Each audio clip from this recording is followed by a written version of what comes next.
17. Fideo 2. Gorffennol mynd 2. Developing the mynd pattern we have looked at in this unit, let's add the word pryd, when, at the start. Pryd es ti allan means when did you go out? Es I allan bore ma. I went out this morning. Es I ddim allan amser te. I didn't go out tea time. Pryd es ti i'r dre means when did you go to town? Es I i'r dre ddoe.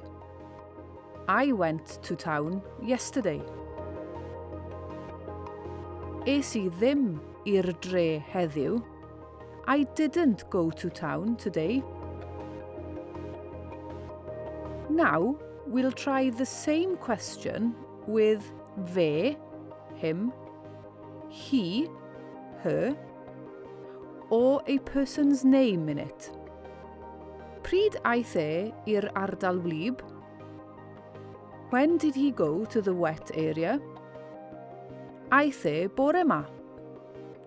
He went this morning. Aeth e ddim amser cinio. He didn't go lunchtime. Pryd aeth hi i'r ardal greadigol? When did she go to the creative area? Aeth hi bore ma. She went this morning. Aeth hi ddim amser brecwast? She didn't go breakfast time. Pryd aeth Ellis i'r ardal dawel? When did Ellis go to the quiet area? Aeth Ellis dydd Llun. Ellis went Monday. Aeth Ellis ddim amser te. Ellis didn't go tea time.